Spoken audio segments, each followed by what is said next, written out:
Hello everyone.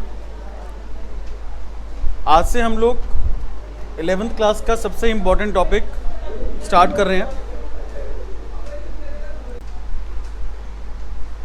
तो final accounts हम लोग कर रहे हैं स्टार्ट। ये 11th क्लास का हमारा सबसे ज़्यादा इम्पॉर्टेंट टॉपिक है, ठीक है। इम्पॉर्टेंट इसलिए है बिकॉज सबसे ज़्यादा वेटेज जो है इस चैप्टर में से आएगी आपको। ये चैप्टर्स पहली बात तो 2 पार्ट्स में डिवाइडेड है, एक है विदाउट एडजस्टमेंट और एक है हमारा विद एडजस्टमेंट, ठीक है। विदाउट एडजस्टमेंट के अंदर उसके अंदर हमारे पास अगर अकाउंट्स लिखते टाइम, फाइनल अकाउंट्स लिखते टाइम हमसे कोई चीज़ छूट गई है, कोई पॉइंट मिस हो गया है या कोई पॉइंट की गलती हो गई है, तो उसको हम लोग फाइनल अकाउंट्स बनाते टाइम उस चीज़ को इनकॉर्पोरेट यानी कि लेके आ सकते हैं अपने अकाउंट्स में। उसे बोलते हैं एडजस्टमेंट। क्या बोलते हैं उसे? जैसे कि डेप्रीसिएशन मशीन के ऊपर लगाना था बट हमने नहीं लगाया, भूल गए थे हम लोग, तो फाइनल अकाउंट्स बनाते टाइम वो हमारी एक एडजस्टमेंट आ गई। क्या आ गई बेटा? एडजस्टमेंट। उसको फाइनल अकाउंट्स में कैसे लिखेंगे, डेप्रीशिएशन कैसे चार्ज करेंगे फाइनल अकाउंट्स के अंदर, वो हमें इसके अगले वाले चैप्टर में पढ़ना है, ठीक है। तो करीबन 15 से 16 एडजस्टमेंट्स हैं हमारी, वो हमें फाइनल अकाउंट्स विद एडजस्टमेंट वाले चैप्टर के अंदर देखना है। अभी इस चैप्टर में क्या देखना है हमें कि फाइनल अकाउंट्स में पहली बात तो क्या क्या होता है, कैसे बनता है ना, डिटेल में, वो भी डिटेल में। ये चीज़ हमें यहाँ पर इस चैप्टर के अंदर देखनी है। तो फाइनल अकाउंट्स विदाउट एडजस्टमेंट बहुत आसान चैप्टर है, डिफ़िकल्ट नहीं है। इसके अंदर सिर्फ करना क्या है, आपको ट्रायल बैलेंस आपको गिवन होगा। ट्रायल बैलेंस से आपको जो चीज़ें सिर्फ और सिर्फ अलग अलग अकाउंट्स में पोस्ट करनी है, लेकिन लिखनी है, डिस्ट्रीब्यूट करना है एक तरीके से। क्या करना है? डिस्ट्रीब्यूट, ठीक है। बट वो डिस्ट्रीब्यूट कैसे करोगे? जब आपको समझ में आएगा कि वो चीज़ें हैं क्या क्या, ठीक है, और कौन सी चीज़ कहाँ पे जाएंगी। तो इसलिए हम लोग पहले करीबन 2 या 3 क्लास तो इन डिटेल समझेंगे कि फाइनल अकाउंट्स में क्या क्या बनता है, क्या क्या बनता है फाइनल अकाउंट्स के अंदर, और उसके अंदर क्या क्या पॉइंट्स आते हैं। क्लियर? तो सबसे पहली बात, फाइनल अकाउंट्स में कोई भी बिजनेस फाइनल अकाउंट्स कब बनाता है? हाँ जी, ईयर एंड में बनाता है या at the end of the year. 11th class में आप मान के चलो कम से कम ये फाइनल अकाउंट्स का टॉपिक आपका 15 से 20 नंबर का आता ही आता है। दोनों चैप्टर मिलाकर 10 से 15 या 15 से 20 नंबर आप मान के चलो कि इस चैप्टर में से आपसे पूछा जाएगा। क्लियर? अब फाइनल अकाउंट्स बनाने से पहले हम देखते हैं कि हमारी अकाउंटिंग कैसे होती है। भाई समझना मेरी बात यहाँ पे,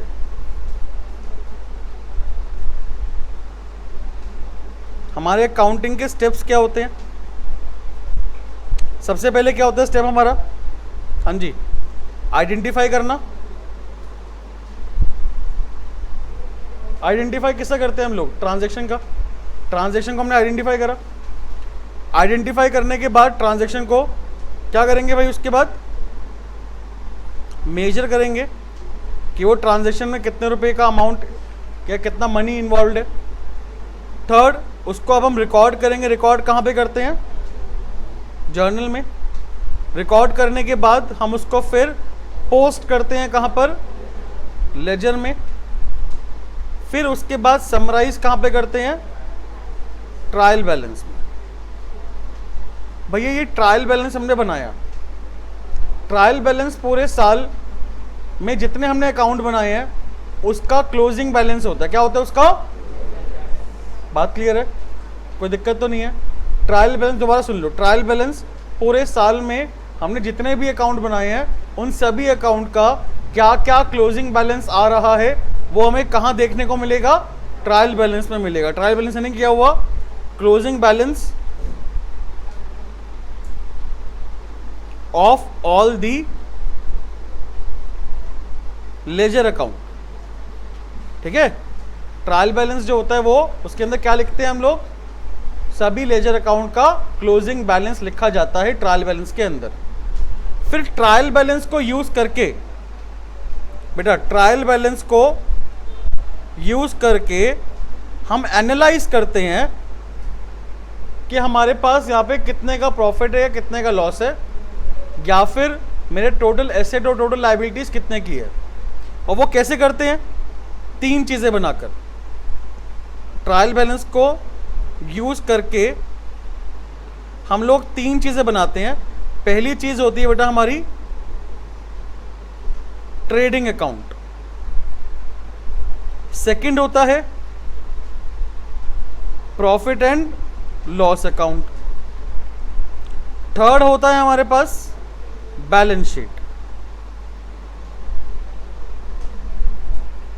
ट्रेडिंग प्रॉफिट लॉस आपको पढ़ के समझ में आ रहा है कि ये हमारा लेजर अकाउंट ही होता है। क्या होता है, लेजर अकाउंट।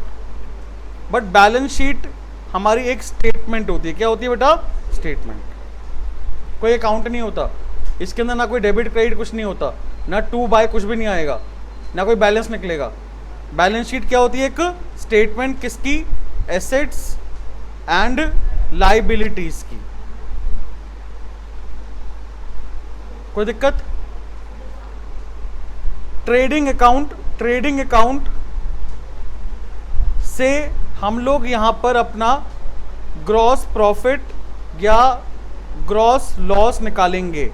क्या होता है ये अभी समझाऊंगा डिटेल में, ठीक है। ग्रॉस प्रॉफिट और ग्रॉस लॉस या फिर ग्रॉस लॉस कहां से निकालते हैं हम लोग, ट्रेडिंग से। फिर ये जो ग्रॉस प्रॉफिट या ग्रॉस लॉस आया है ना, इसको और छानेंगे। छाने मतलब इसमें से और एक्सपेंसेस या और इनकम जो है वो एडलेस करेंगे। कहां पर, प्रॉफिट एंड लॉस अकाउंट में। और वहां से क्या निकालेंगे हम लोग, नेट प्रॉफिट या फिर नेट लॉस। समझ में आई बात, नहीं आई, जल्दी बताओ भाई, कोई डाउट तो नहीं है। मैंने आपको क्या बोला कि ट्रेडिंग अकाउंट से हम लोग ग्रॉस प्रॉफिट या तो ग्रॉस लॉस निकालते हैं, और ग्रॉस प्रॉफिट ग्रॉस लॉस को यूज करके प्रॉफिट लॉस में से क्या निकालेंगे, नेट प्रॉफिट या फिर नेट लॉस। यहां तक कोई डाउट। 3 स्टेप है फाइनल अकाउंट्स में, 3 चीजें आती है। पहले क्या बनाएंगे, ट्रेडिंग, फिर क्या बनाएंगे, प्रॉफिट लॉस, फिर क्या बनाएंगे, बैलेंस शीट। कोई दिक्कत तो नहीं है, क्लियर है पॉइंट। देखो भाई अब सामने एक और जरूरी चीज है जो हम देखेंगे यहां पे, समझेंगे भाई। हमारा जो बिजनेस है, जो हम बिजनेस करेंगे, या तो हम लोग क्या करेंगे, मैन्युफैक्चर करेंगे सामान को, या फिर हम लोग बना बनाया सामान खरीद के बेच देंगे, ठीक है। तो जो बिजनेस मैन्युफैक्चर करता है ना, और एक बड़े लेवल पे मैन्युफैक्चर करता है सामानों को, है ना, जो बिजनेस मैन्युफैक्चर करता है एक बड़े लेवल पे मैन्युफैक्चर करता है, तो उसके लिए ज़रूरी होता है मैन्युफैक्चरिंग अकाउंट बनाना। क्या बनाना, फिर मैन्युफैक्चरिंग के बाद क्या बनाएंगे वो, भाई ट्रेडिंग तो बनाएंगे ना कि नहीं बनाएंगे, जल्दी बताओ। क्या ट्रेडिंग बनाएंगे या नहीं बनाएंगे, भाई ट्रेड भी तो करेंगे ना यार, सामान बना के बेचेंगे तो सही। ट्रेड करने का मतलब क्या होता है, बेचना। तो सामान बनाया फिर बेच दिया। फिर ट्रेडिंग के बाद क्या बनाएंगे, प्रॉफिट एंड लॉस अकाउंट, और फिर क्या बनाएंगे, बैलेंस शीट। समझ में आई बात। लेकिन जो ट्रेडिंग करता है, जो बिजनेस सिर्फ ट्रेड कर रहा है, वो पहले क्या बनाएगा, उसके लिए मैन्युफैक्चरिंग बनाने की जरूरत, वो डायरेक्ट क्या बनाएगा, ट्रेडिंग अकाउंट बनाएगा। फिर क्या बनाएगा, प्रॉफिट एंड लॉस अकाउंट, और फिर क्या बनाएगा बेटा, बैलेंस शीट। समझ में आई बात कि नहीं आई, जल्दी बताओ। कोई दिक्कत तो नहीं। अच्छी बात यह है कि मैन्युफैक्चरिंग अकाउंट हमारे सिलेबस में नहीं है,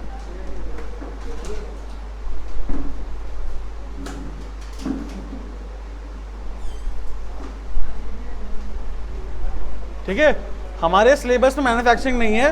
ये मैन्युफैक्चरिंग अकाउंट आपको बीकॉम करोगे तब मिलेगा, बीबीए करोगे तब मिलेगा, या कोई भी प्रोफेशनल कोर्स करोगे तब मिलेगा।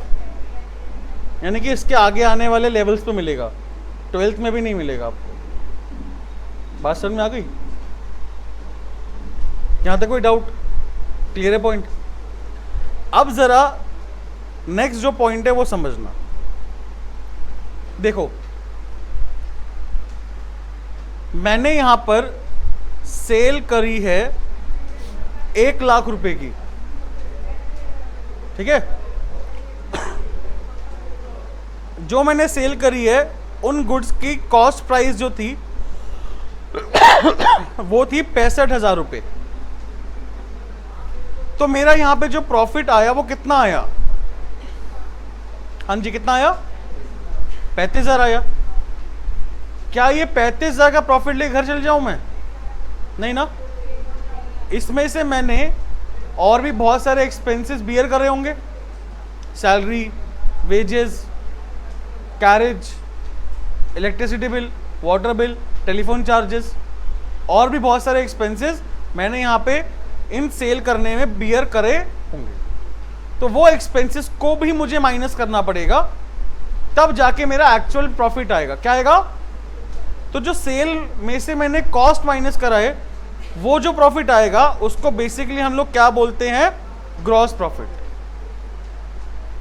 फिर बाद में जो भी फर्दर एक्सपेंसेस हैं हमारे, उसको अगर हम माइनस करेंगे ग्रॉस प्रॉफिट में से, तो क्या आएगा भाई हमारे पास? फिर भाई समझ में आई बात कि नहीं है? जल्दी बता दो यार, पक्की बात। ग्रॉस प्रॉफिट में से बाकी एक्सपेंसेस को माइनस करूंगा तो क्या निकल के आएगा? Net profit. तो नेट प्रॉफिट बेसिकली छना हुआ प्रॉफिट, जिसमें से सारे के सारे एक्सपेंसेस हमने छान दिए, माइनस कर दिए। बात क्लियर?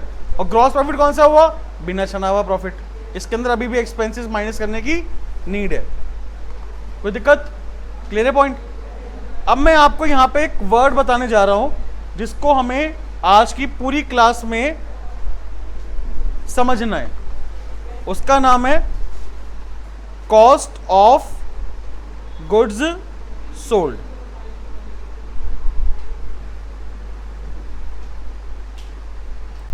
हाँ जी, कॉस्ट ऑफ गुड्स सोल्ड। बेटा कॉस्ट ऑफ गुड्स सोल्ड का मतलब क्या है? जो हमने गुड्स बेचे हैं ना, उसकी कॉस्ट वैल्यू क्या है? जो मैंने गुड्स बेचे हैं उसकी क्या है? Cost value. वो मुझे यहां पे निकालनी होती है। COGS बोलते हैं। क्या बोलते हैं उसको? COGS। देखो भाई यहां पर ध्यान से, मेरे पास यहां पे एक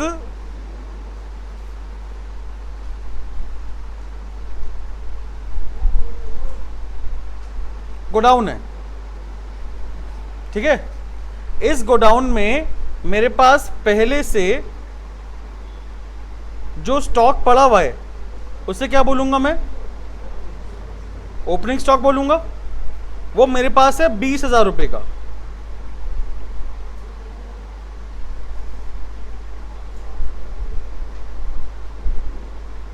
ठीक है, 20,000 रुपए का मेरे पास पहले से स्टॉक पड़ा हुआ है इस गोडाउन में। मैंने करंट ईयर में इस साल गुड्स जो परचेस करके गोडाउन में डाले ना, वो डाले हैं करीबन 1 लाख रुपए के। क्लियर? और साल के आखिरी में जब ईयर एंड हुआ तो मेरे पास गुड्स गोडाउन में जो पड़े हुए हैं वो पड़े हुए हैं सिर्फ 15,000 रुपए के। बात क्लियर है? 20,000 के गुड्स पहले से थे, 1 लाख के गुड्स मैंने और खरीदे। जब साल खत्म हुआ तो मेरे पास स्टॉक कितना बचा? सिर्फ 15,000 रुपए का स्टॉक बचा। तो मेरे को यहां पर वो वैल्यू निकालनी है जितने के मैंने गुड्स बेचे हैं। गोडाउन में से कितने गुड्स निकले पहले ये बताओ, सोच के बताओ। 20,000 रुपए, 20,000 के पहले से गुड्स थे, 20,000 के पहले से गुड्स थे, 1 लाख के गुड्स मैंने और खरीदे। तो गोडाउन में गुड्स कितने के थे? 1,20,000 के थे। 1 लाख। जब साल के आखिरी मैंने देखा तो गुड्स कितने बचे थे? सिर्फ 15,000। तो इसका मतलब ये हुआ कि 1,05,000 रुपए के गुड्स मैंने बेचे हैं मार्केट में। 1,05,000 के गुड्स बेचे हैं। बात क्लियर है? ये सेलिंग प्राइस नहीं है, कॉस्ट प्राइस है। क्या है ये? कितने में बेचे हैं वो अलग बात है, वो क्या हो जाएगा? Sale price. जैसे 1,05,000 की गुड्स बेचे, कितने में? 1.5 लाख में। कितने में? 1.5 लाख में। तो 45,000 का क्या आ गया मेरा? Gross profit. समझ में आई बात? 45,000 का क्या आ गया? मेरी लैंग्वेज पे दोबारा ध्यान देना। इस साल करंट ईयर में 1,05,000 रुपए के गुड्स मैंने बेचे 1.5 लाख रुपए में। पहली बात क्लियर? तो कॉस्ट ऑफ गुड्स सोल्ड कितना है? COGS कितना है? 1,05,000। सेल प्राइस कितना है? 1.5 लाख। दोबारा सुन लो मेरे पास, दोबारा सुन लो, कोई बात नहीं, आराम से सुनो। 1,05,000 के गुड्स मैंने बेचे 1.5 लाख रुपए में। 1.5 लाख रुपए में, 1,50,000 रुपए में। तो मुझे दोबारा से अब क्वेश्चन बताना ना, आंसर बताना। कॉस्ट प्राइस कितना है? COGS कितना है? 1,05,000। सेलिंग प्राइस कितना है? 1.5 लाख। तो बचा हुआ जो बीच का डिफरेंस होगा 45,000, वो क्या आया? Gross profit. बात क्लियर है? थोड़ा सा बेसिक समझ में आया कि नहीं आया? इसके अंदर बहुत चीजें अभी इंक्लूड होंगी, इसलिए बोल रहा हूं बेसिक ढंग से समझ लो। अभी कोई डाउट तो नहीं किसी को बेसिक में? तो कॉस्ट ऑफ गुड्स सोल्ड का फॉर्मूला क्या हुआ? हाँ जी, opening stock plus purchases minus closing stock. Opening stock plus purchases minus closing stock, ये बड़ा बेसिक फॉर्मूला है COGS निकालने का, कॉस्ट ऑफ गुड्स सोल्ड निकालने का। कोई डाउट तो नहीं? बेसिक फॉर्मूला ये, डिटेल फॉर्मूला बताऊंगा अभी। ये क्या है? एक बेसिक फॉर्मूला। कोई डाउट तो नहीं किसी को यहां पे? क्लियर है पॉइंट? चलिए देखो, जो हमारा एक्चुअल मेन फॉर्मूला है ना, जो हमारा मेन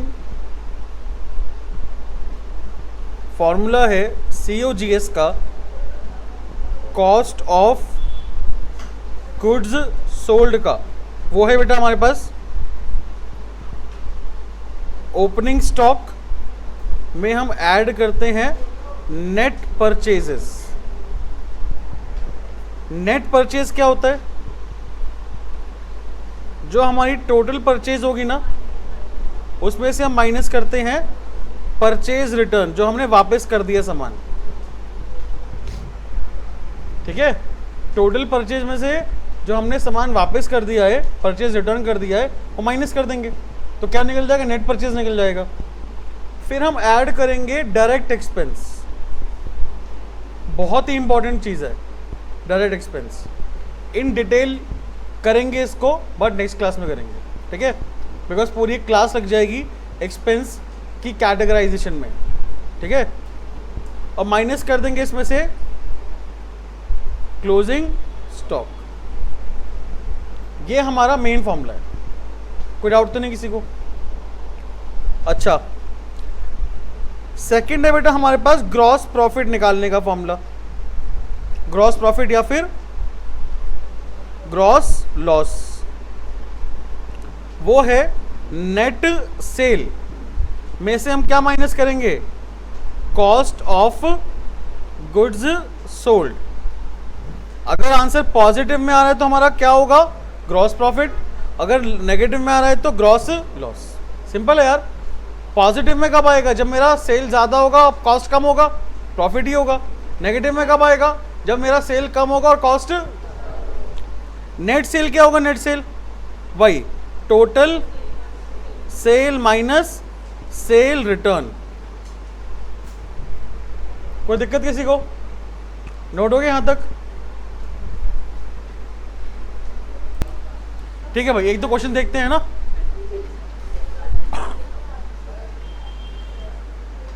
चलिए, find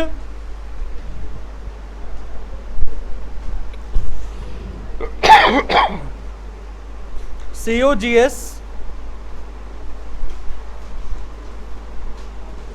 from the following information, find COGS from the following information.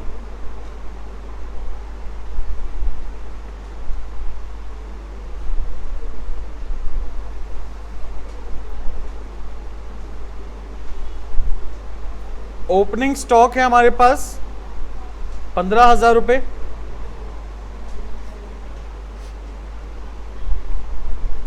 Closing stock है हमारे पास यहां पर 10,000 रुपये,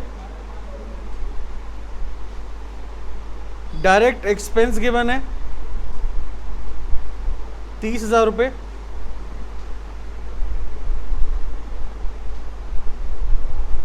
फिर कैश परचेज गिवन है हमें 40,000, क्रेडिट परचेज गिवन है हमें 60,000 और परचेज रिटर्न गिवन है हमें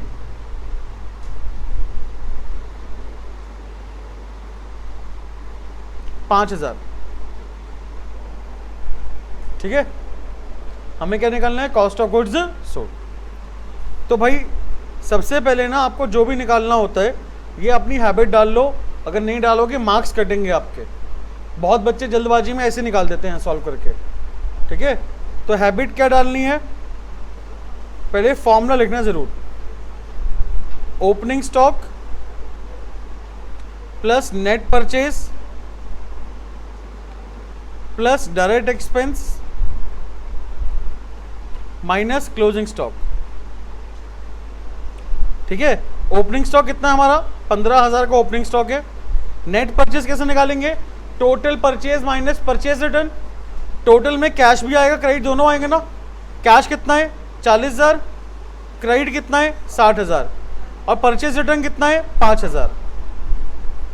डायरेक्ट एक्सपेंस कितना है भाई 30,000 का डायरेक्ट एक्सपेंस है और क्लोजिंग स्टॉक कितना है 10,000 का क्लोजिंग स्टॉक है। कितना आंसर आएगा, हाँ बेटा 1,30,000, 1,30,000।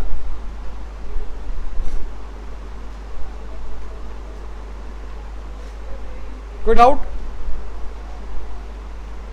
बेटा, क्लियर है पॉइंट। अब यहां पे इसके अंदर फर्दर अगर हम ऐड कर दें, find gross profit, find gross profit from the following information and by using above information. जो मैं इंफॉर्मेशन बताने वाला हूं उसको भी और ऊपर वाली इंफॉर्मेशन है, दोनों को इंफॉर्मेशन का यूज करके हमें क्या निकालना है, ग्रॉस प्रॉफिट। हमारे पास यहां पर एक तो कैश सेल गिवन है 50,000 रुपये, क्रेडिट सेल गिवन है